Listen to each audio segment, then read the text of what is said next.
अपरा एकादशी की व्रत कथा लेकर आए हैं।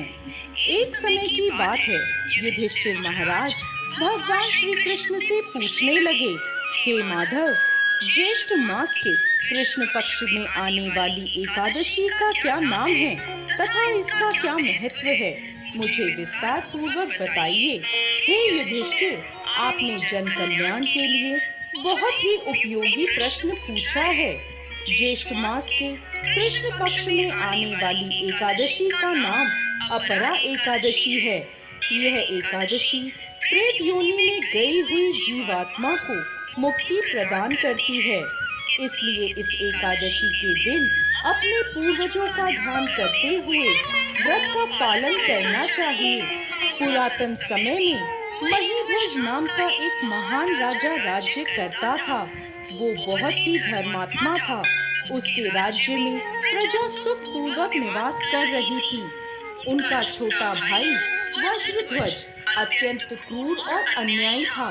राजा महीध्वज की लोकप्रियता से वो बहुत चिढ़ता था और देश के कारण एक दिन उसने एक ऐसा कुकर्म किया जिसकी कल्पना भी असंभव है।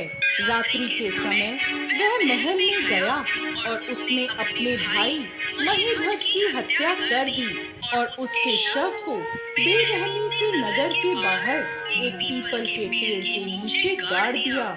इस प्रकार राजा महीध्वज की अकाल मृत्यु होने के कारण राजा को प्रेत योनि प्राप्त हुई और उसी पेड़ पर रहते हुए और वह आने जाने वालों को परेशान करने लगा, इधर उधर भटकने लगा। एक समय ईश्वर की इच्छा से महान ऋषि धौम्य उसी पीपल के पास से गुजर रहे थे। तब उन्हें उस प्रेत के होने का आभास हुआ।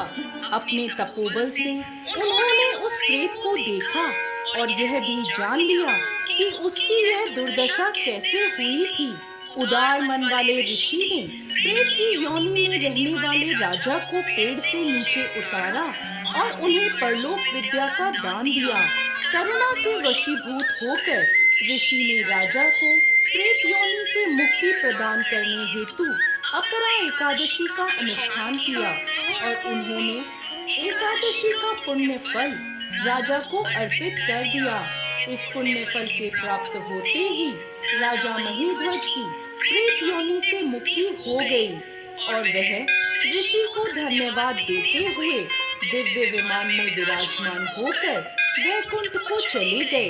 कथा को समाप्त करते हुए भगवान श्री कृष्ण कहते हैं, हे युधिष्ठिर, जो भी व्यक्ति अपरा एकादशी का श्रद्धा और निष्ठा पूर्वक पालन करता है वह असीमित पुण्य संचित करता है।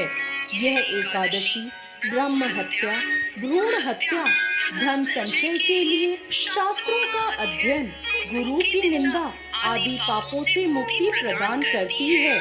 शास्त्रों में मनुष्य जीवन में करने योग्य कुछ पुण्य कर्म बताए गए हैं, जैसे कि कार्तिक मास में पुष्कर में स्नान करना, काशी में महाशिवरात्रि का पालन करना, गया में पिंड दान करना, पुष्कर में स्नान करना, माघ मास में प्रयाग में स्नान करना, स्वर्ण का दान देना, भूमि का दान देना आदि। वर्तमान समय में जो व्यक्ति यह सभी पुण्य कर्मों को नहीं कर पाते वह इन सभी का फल अपरा एकादशी का व्रत और पूजन करके प्राप्त कर सकते हैं। व्यक्ति को अपरा एकादशी के व्रत का पालन पूरी निष्ठा पूर्वक करना चाहिए। जय श्री हरि विष्णु।